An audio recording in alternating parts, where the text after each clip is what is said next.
Alors je suis Émilie, je suis conseillère naturopathe, conseillère ménage écolo, mais aussi praticienne en hypnose et en NMO qui est la neurothérapie par les mouvements oculaires, autrement dit EMDR dans le milieu médical.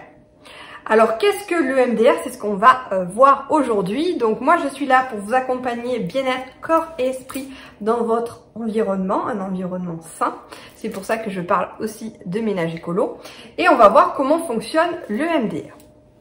Alors l'EMDR, qu'est-ce que c'est? C'est une thérapie qui travaille avec les mouvements oculaires, qui est là en fait pour faire en sorte que votre système neurologique puisse traiter l'information de façon normale. Alors je m'explique pourquoi en fait. Tout simplement parce que la nuit, on s'en rend pas compte, mais on a les yeux qui bougent. Sous nos paupières, on a les yeux qui bougent et notre cerveau traite les informations que l'on a rencontrées dans la journée et des informations voilà, que l'on peut encore avoir en mémoire, etc., qui ne sont pas traitées. Donc on traite ces informations et ça va être classé dans notre cerveau dans des zones bien spécifiques, voilà, pour se débarrasser de ça et faire en sorte qu'on ait une mémoire, un apprentissage qui se crée avec des émotions. Donc comment ça se passe? Alors il faut savoir donc qu'une fois qu'on a reçu l'information sensorielle, ça va être envoyé au thalamus. Le thalamus, c'est donc le centre de l'information, hein, c'est au niveau du cerveau limbique, donc du cerveau émotionnel, qui va traiter l'information. Cette information, il va l'envoyer à l'hippocampe. L'hippocampe, c'est la zone de notre mémoire, de nos apprentissages, de ce qu'on a vécu dans le passé, en fonction de nos contextes, de notre environnement, etc. Et qui va faire, en fait, qu'on en a fait un souvenir agréable ou désagréable. En fonction de cette information-là, du coup, ça va envoyer cette information. Donc, on va envoyer l'information au cortex sensoriel et au cortex préfrontal, où là, du coup, en fait, il va y avoir une analyse qui va être faite aussi au niveau de notre conscient et qui va soit activer notre amygdale, soit la freiner. C'est-à-dire que si on a, par rapport à nos souvenirs, etc., le souvenir de quelque chose qui est dangereux, qui est anxiogène, etc., on va activer l'amygdale, enfin l'amygdale va être activée, il va y avoir une suractivation pour qu'il y ait une libération d'hormones qui soit faite. Et sinon, on va freiner l'amygdale pour faire en sorte, voilà, de calmer, de gérer, etc., pour pas qu'il y ait de réaction, de fuite, de danger. Et ensuite, donc, il va y avoir le circuit court. Le circuit court, en fait, on va passer tout simplement de l'information sensorielle au thalamus qui va directement stimuler l'amygdale. Et là, du coup, on va avoir une réaction de fuite, une réaction beaucoup plus rapide face à un danger. Alors, la voie courte, c'est vraiment la voie, en fait, qui va vous aider face au danger, voilà, qui va vous protéger, parce que, en fait, vous allez avoir une réaction directe, en fait, au niveau physique. Vous allez pouvoir fuir face au danger. Vous allez pouvoir, voilà, vous allez avoir des caractéristiques physiques qui vont se mettre en place, c'est-à-dire une accélération du rythme cardiaque. Alors le circuit court, c'est vraiment ce qui va vous permettre d'avoir des réactions de défense, des réactions rapides mais un peu imprécises, qui va vous permettre de fuir rapidement, mais avec des informations très floues en fait. C'est-à-dire vous allez avoir une réaction rapide qui va mettre en marche votre système sympathique, nerveux sympathique, où là en fait vous allez avoir des réponses physiologiques face à des hormones qui auront été libérées parce que on a analysé qu'il y a du stress, donc on libère des hormones pour faire en sorte que le corps s'adapte. Donc le corps s'adapte pendant la fuite. Donc qu'est-ce qu'il va y avoir? Il va y avoir de la transpiration, il va y avoir une dilatation des vaisseaux sanguins, un rythme cardiaque qui est accéléré. Vous allez avoir les pupilles qui vont se dilater, donc vous avez plusieurs symptômes en fait, plusieurs symptômes physiologiques qui vont vous aider en fait tout simplement à vous préparer au danger et à fuir. C'est pas quelque chose de nocif en soi parce que c'est là pour vous aider, c'est là pour vous aider à agir. Comme je vous expliquais dans une vidéo, les émotions sont là pour vous aider à passer à l'action. Donc là, c'est vraiment dans ce sens-là. La voie longue, elle, va être beaucoup plus raisonnée. Elle va être là, en fait, pour vous permettre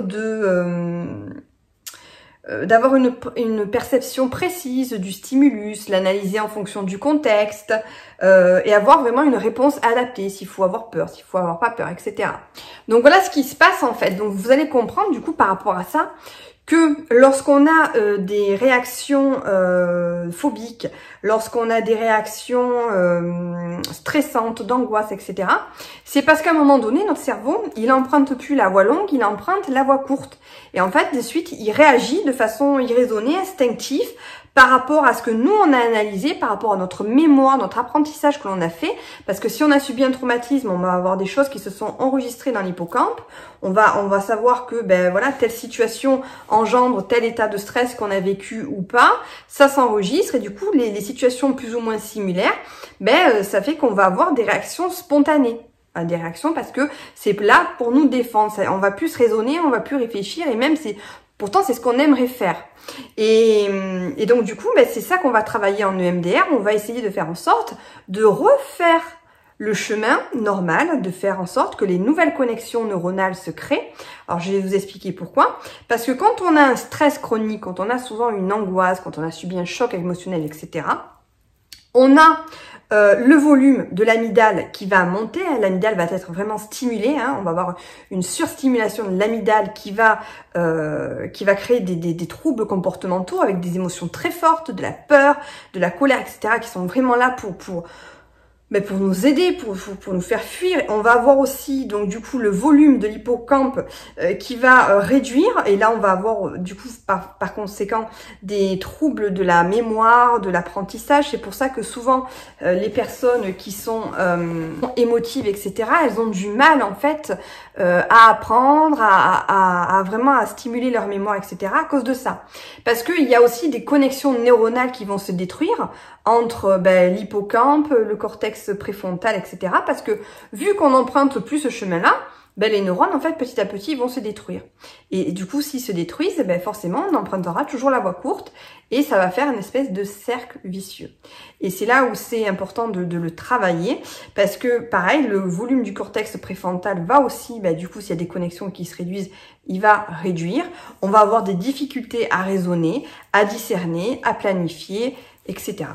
Et donc là, on vient toute la problématique que l'on peut rencontrer au quotidien. Donc voilà la raison en fait pour laquelle des fois on a du mal à se concentrer quand on est plus anxieux, pourquoi on a du mal à raisonner, pourquoi on a du mal à prendre du recul, parce que tout simplement en fait il y a des connexions neuronales qui se font plus, parce qu'on a une amygdale qui est suractivée et du coup forcément ça a des conséquences. En EMDR, c'est ce qu'on fait. En fait, on apprend en fait à du coup par les mouvements oculaires à rediriger l'information, refaire en sorte que les émotions négatives en fait qui se sont enregistrées dans l'hippocampe, qui se sont enregistrées comme des émotions de peur avec des chemins courts, on va essayer de faire en sorte que ces chemins-là se transforment et qu'ils passent en fait dans des chemins beaucoup plus positifs, beaucoup plus neutres, beaucoup plus rationnels, beaucoup plus analysés, beaucoup plus pensés. Voilà, et on va faire en sorte de refaire de nouveaux circuits au niveau neuronal. Donc c'est vraiment ce qui va se passer. Donc voilà un petit peu pour vous expliquer en gros comment ça fonctionne. J'ai essayé de simplifier la chose, j'espère que j'ai pas été trop compliqué. Mais voilà, c'est quand même assez complexe, mais c'est assez simple aussi à comprendre quand finalement on le comprend. Et donc j'ai oublié de vous préciser que du coup lorsqu'on a l'amygdale qui est suractivée, qu'en fait qu'est-ce qui se passe? On a une stimulation dopaminergique. C'est-à-dire qu'en fait, on a une stimulation d'hormones de dopamine qui se crée. La dopamine, c'est l'hormone de la récompense. Et c'est pour ça que souvent, on a tendance à se pencher vers tout ce qui est addiction. Parce que l'addiction, ça crée de la récompense. Alors, comment, du coup, on travaille en EMDR? Eh bien, on va tout simplement faire en sorte que cette route longue soit réempruntée. Parce que là, on est passé directement par la route courte. Et en fait, on va faire en sorte, par les mouvements oculaires, comme on fait ce travail naturellement la nuit, face à une situation, un événement vécu, on va retravailler cette situation, on va remplacer les cognitions négatives, c'est-à-dire les pensées négatives, tous les ressentis, les émotions, etc. que l'on peut avoir face à cette pensée. On va faire en sorte que la personne, lorsqu'elle vient travailler avec nous, on la met dans cette situation sans qu'elle soit vraiment dedans, parce qu'il faut vraiment la dissocier pour pas qu'elle revive le traumatisme quand c'est vraiment important. On va travailler avec cette image, on va travailler avec cette situation bien particulière, ses ressentis, ses émotions, et on va faire en sorte ensuite, grâce à une baguette magique, j'appelle ça une baguette magique, travailler sur les mouvements oculaires pour faire en sorte que ces pensées, etc., puissent se reclasser dans le cerveau et puissent être apprises de façon différente. C'est-à-dire qu'en fait, on va remplacer ces pensées négatives par des pensées positives. Et ça, la personne, en fait, elle va le faire toute seule d'elle-même. Et en fait, petit à petit, au fur et à mesure du travail, en fait, elle va passer par différentes étapes, par différentes visualisations dans sa tête, émotions, etc., qui vont petit à petit l'emmener à quelque chose de positif ou quelque chose de neutre, qui va remplacer cette image, en fait, et cette sensation, ces émotions du début. Et on va vraiment travailler, et du coup, grâce au mouvement oculaire, du coup, ces sensations négatives vont être remplacées par des choses beaucoup plus neutres et beaucoup plus positives. Alors, ça a l'air un petit peu abstrait ce que je dis, mais ça fonctionne vraiment comme ça. On travaille au niveau des yeux avec ça. Alors ça peut être quelque chose d'impressionnant hein, pour certaines personnes qui ont vécu vraiment des traumatismes importants, voilà, parce qu'il peut y avoir de grosses émotions qui ont été réprimées, qui se débloquent, etc. Mais c'est vraiment quelque chose de très efficace qui fonctionne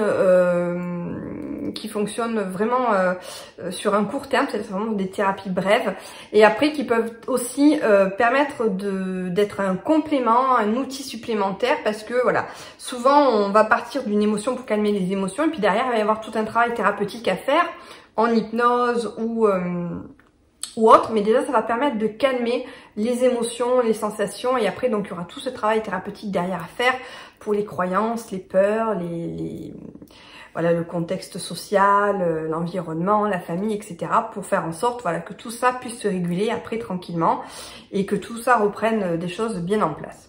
Alors qu'est-ce qu'on peut travailler avec le MDR? Tout simplement les peurs incontrôlées, l'anxiété, les angoisses, le stress, les chocs post-traumatiques, les états dépressifs, les phobies, les altérations de la vigilance, les troubles du sommeil, l'irritabilité, l'agressivité et les changements de comportement. Voilà, j'espère que cette vidéo vous aura plu. N'hésitez pas à me contacter si vous avez des questions, à mettre vos commentaires en barre d'informations si vous avez testé cette technique. Et si vous souhaitez être accompagné en hypnose, n'hésitez pas également à m'envoyer un petit mail.